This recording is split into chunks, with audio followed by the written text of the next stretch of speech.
The Lord be with you.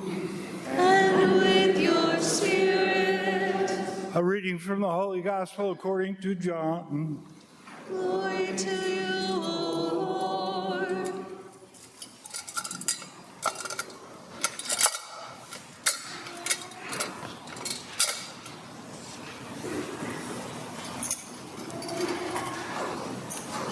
On the first day of the week, Mary of Magdala came to the tomb early in the morning while it was still dark and saw the stone removed from the tomb.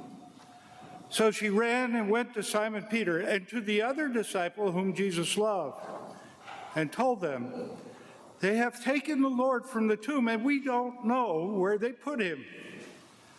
So Peter and the other disciple went out and came to the tomb.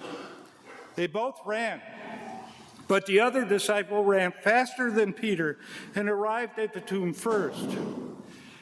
He bent down and saw the burial cloths there, but did not go in. When Simon Peter arrived after him, he went into the tomb and saw the burial cloths there, and the cloth that had covered his head, not with the burial cloths, but rolled up in a separate place. Then the other disciple also went in, the one who had arrived at the tomb first. And he saw and believed, for they did not yet understand the scripture, that he had to rise from the dead. The Gospel of the Lord. Praise to you, Lord Jesus Christ.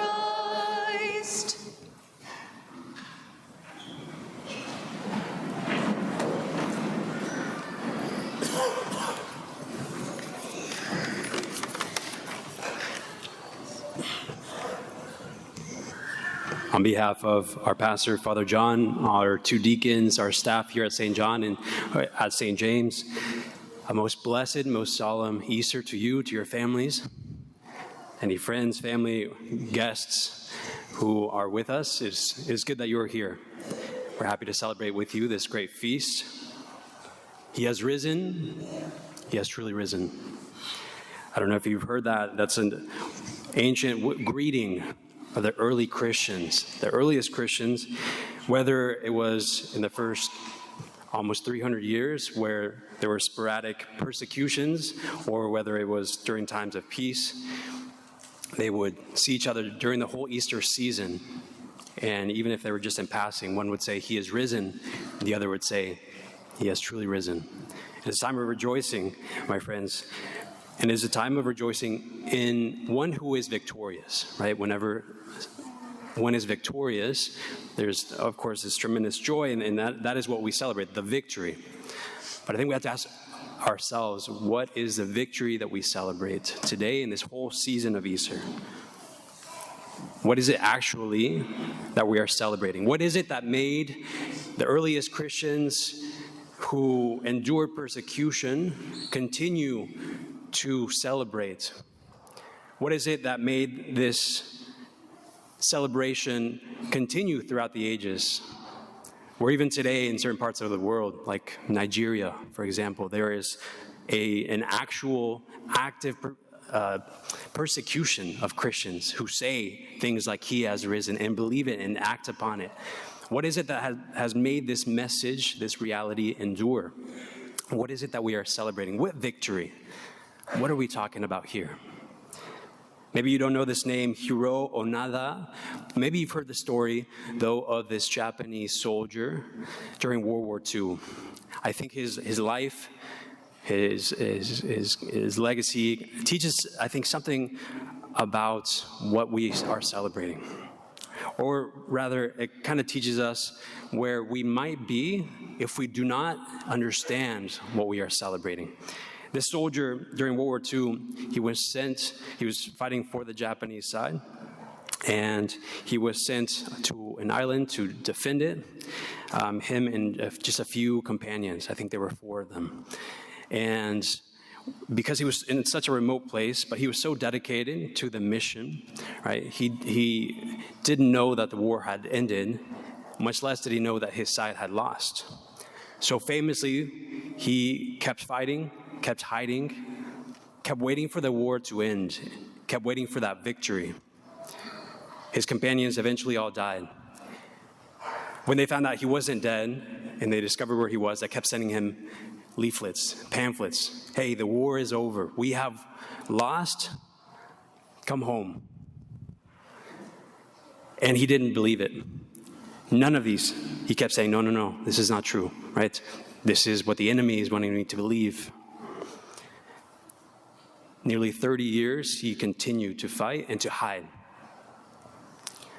Until eventually, they picked him up. They said, come home. He was fighting on the wrong side, and he refused to accept that it's over, that there is a victorious side. My friends, this is, I think, the world. This is where we are when we live with the world, according to the world. We live as if there had been no victory. We live as if there isn't yet the war being over. What does this look like when we live with our greed or with our jealousy, with that envy, that obsessive materialism? When we allow that never-ending gluttony into our life, or that all-consuming lust? If we have that sloth that comes from living a life that we perceive as meaningless, or if there's that pride that keeps us from having any sort of relationship, that is what it means to live like this soldier.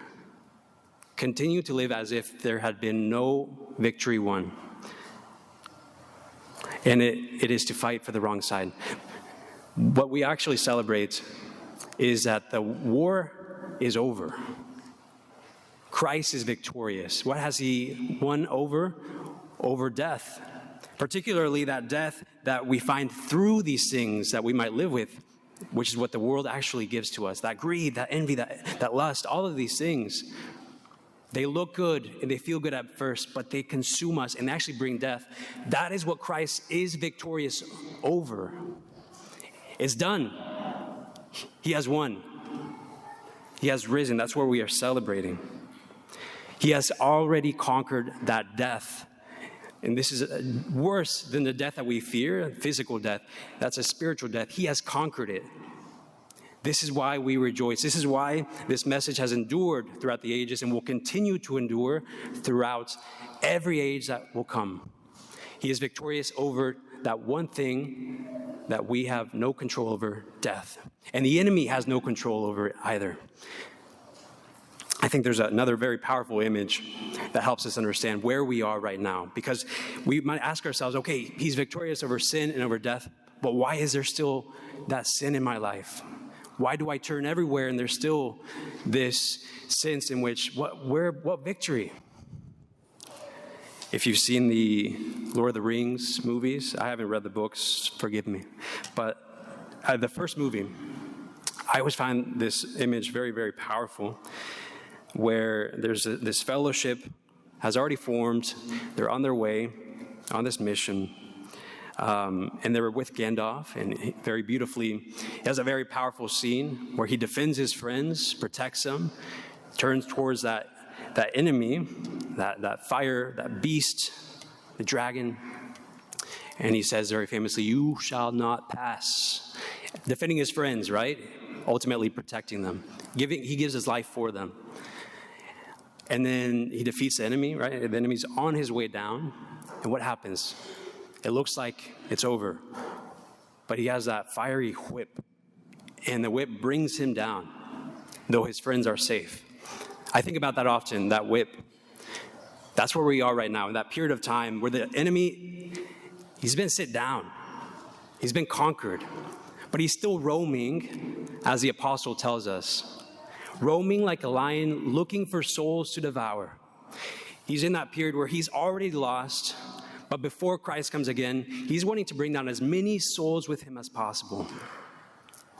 So what does it mean to celebrate and to embrace the victory of Christ? It means to stay with him, because in this time, there is still sin and death in the world, but only if we choose to allow that into our life. We don't have to. That is the good news of today. We don't have to embrace any of that sin that brings ultimate and eternal death. We don't have to. Christ has conquered it. The enemy is on his way down, And as he's trying to grab us, we don't have to let that grab us anymore. That is the victory that is represented here. That is a victory that we celebrate. That is what this whole season of Easter is about. So thanks be to God that we get to be here. We get to rejoice. We get to celebrate in the best way that we know possible in the holy sacrifice of the Mass. And what are we celebrating? We're celebrating that Christ is victorious over sin and death, and through it brought us true life. He is risen. He is truly risen.